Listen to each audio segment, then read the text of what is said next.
Agenda पर आज मंत्रिपरिषद में विचार हुआ और मंत्रिपरिषद ने विचार करने के बाद निर्णय लिया। सबसे महत्वपूर्ण जो प्रथम एजेंडा था वो था बिहार विद्यालय विशिष्ट शिक्षक नियमावली 2023। इसके अंतर्गत जो हमारे आज के दिन में पंचायत में, जिला परिषद में, पंचायत समिति और नगर निकाय में जितने भी हमारे शिक्षक कार्यरत हैं उनको सरकारीकरण करने का निर्णय सरकार ने लिया है और उनको जो नामकरण उनका अब किया गया है।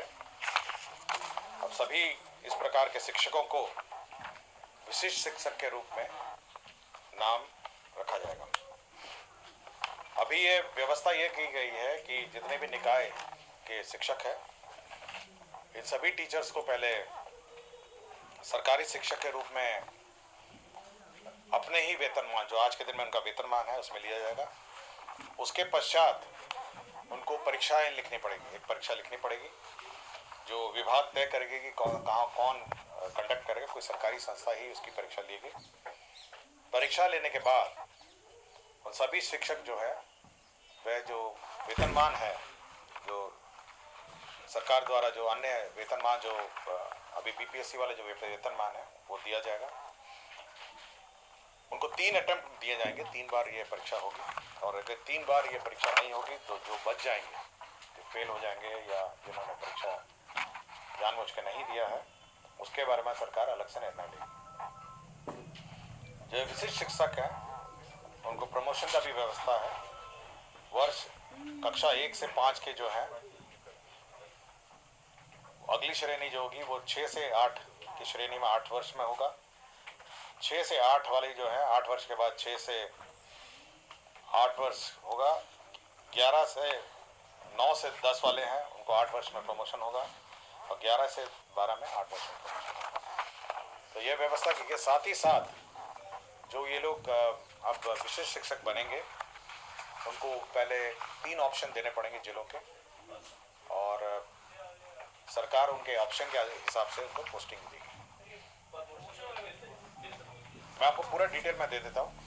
एक कॉपी पूरे नियमावली का कॉपी दे देता हूँ, मैडम आपसे दे देंगी और बड़ी तकनीकी है। मैं नहीं चाहूँगा कि कोई मिस इंटरप्रेट इसमें हो, तो आप इस नियमावली के आलोक में जो कॉपी है, जो डिटेल्स है उसके आलोक में ये प्रमोशन है कि आपके हर 8 वर्ष में 1 से 5 का जो है 8 वर्ष में प्रमोशन होगा। 6 से 8 क्लास में 6 से 8 क्लास वालों का 8 वर्ष में होगा। 9 से 10 वालों का 8 वर्ष में प्रमोशन होगा। 11 से 12 का 8 वर्ष में। तो प्रमोशन की व्यवस्था है और प्रमोशन में भी कंडीशनल है, आपको अर्हता भी होनी है प्रमोशन के लिए और साथ ही साथ इसके बारे में भी महत्वपूर्ण ये बात है कि जब आप सरकारी सेवक में आप आएंगे तो आपको 3 ऑप्शन देने पड़ेंगे। 3 ऑप्शन जिलों के ऑप्शन देने पड़ेंगे और उसके साथ पोस्टिंग नहीं। ये आपका अभी जो विशिष्ट शिक्षक है, अभी वाले विशिष्ट शिक्षक जो है राज्य के अंतर्गत स्थानांतरण नहीं हो गए। प्रारंभ नियम अनुसार के साथ क्षमता परीक्षा में शामिल होने के समय जब आप परीक्षा में शामिल होंगे तो आपको 3 जिलों की प्राथमिकता मांगी जाएगी और जहाँ से वे अपनी सेवा देना चाहते हैं और क्षमता परीक्षा में उनकी मेगा क्रमांक के आधार पर उन्हें उनके द्वारा चुना हुआ जिला मिलेगा। तो आपको परीक्षा देनी पड़ेगी। अगर आप परीक्षा नहीं देते हैं या फेल हो जाते हैं तो जो बचे हुए हैं, जो स्थानीय निकाय के टीचर हैं, उसके बारे में सरकार अलग से निर्णय लेगी। क्या स्थिति रहेगी ये विशिष्ट? अभी जो स्थिति है अपने ही वेतनमान में सरकारी सेवक होंगे। ठीक है, तो आपको मैं पूरा डिटेल दे देता हूँ, आप मैडम से ले लीजिए। ठीक है,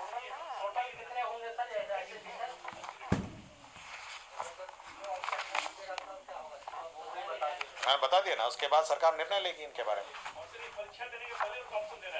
हाँ, यस, साथ ही साथ जिलों का ऑप्शन देना। ये हमको हम अनुमान नहीं मार सकते क्योंकि प्रस्ताव में केवल नियमावली की बात आ रही है। ठीक है, ये विभाग आपको दे देगा कि कितने लोग हैं, बट नियमावली मैंने पूरी डिटेल आपको दे दी। मैडम ये ले लीजिए।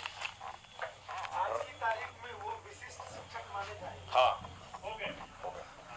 ठीक है ना, राज्य में पर्यटन को बढ़ावा देने के लिए आज से वो विशिष्ट जिस दिन से अधिसूचना निकलेगी, उसके गाइडलाइन निकलेंगे, तब से मतलब ऐसा नहीं कि कैबिनेट के निर्णय के बाद जो अधिसूचना निकलेगी, प्रक्रिया निर्धारण होगा, उसके बाद जो नियमावली में जो अन्य प्रावधान है उस स्थिति से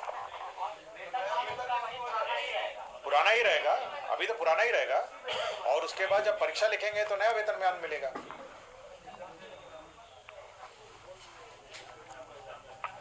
राज्य में पर्यटन को बढ़ावा देने हेतु आधारभूत संरचना अंतर्गत समग्र समावेशी शिक्षा विकास हेतु राज्य में टूरिज्म पॉलिसी अब घोषित की गई है। और टूरिज्म पॉलिसी के अंतर्गत मैं पूरा डिटेल आपको दे दूंगा टूरिज्म पॉलिसी के बारे में।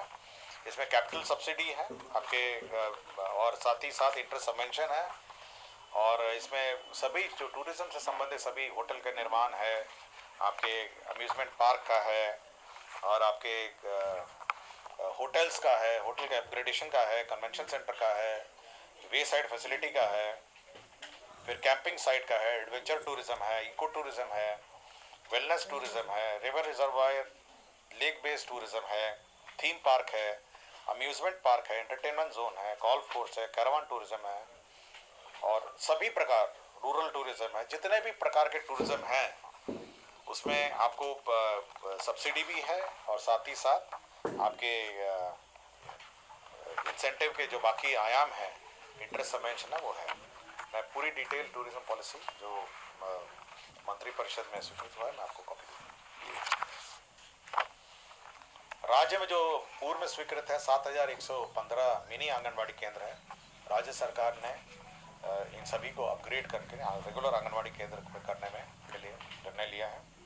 इसमें 136 करोड़ 10,28,350 रुपये का व्यय होगा। तो सभी जितने भी 7115 मिनी आंगनबाड़ी है, सबको अपग्रेड कर दिया गया। गया जिले के 2 महत्वपूर्ण योजनाओं पर 3 महत्वपूर्ण योजनाओं पर स्वीकृति दी है। पहला है तो गया जिला अंतर्गत जो विष्णुपद मंदिर है, आपको देखा होगा विष्णुपद मंदिर, उसका पाथवे सा शेड निर्माण है, और संरचना और मंदिर के लिए ऑल्टरनेटिव अप्रोच पथ है। तो जो अब जो 8 नंबर है, तो गया जिला में विष्णुपद जो मंदिर है, आप नदी की तरफ से जो ऑल्टरनेट पथ है, ब्रिज से आप उतर के पीछे नदी से जा सकते हैं। इसके लिए आधारभूत संरचना निर्माण है, आपके यात्री शेड है, पार्किंग एरिया है, और ऑल्टरनेटिव अप्रोच पथ है। अभी आपको टाउन के अंदर से उस मंदिर में आना पड़ता था, लेकिन फलगु नदी किनारे किनारे आप जा सकते हैं। इसमें 61 करोड़ 96,79,000 रुपये व्यय होंगे। तो ये बहुत महत्वपूर्ण योजना है गया जिले के लिए, जो विष्णुपद मंदिर से संबंधित है।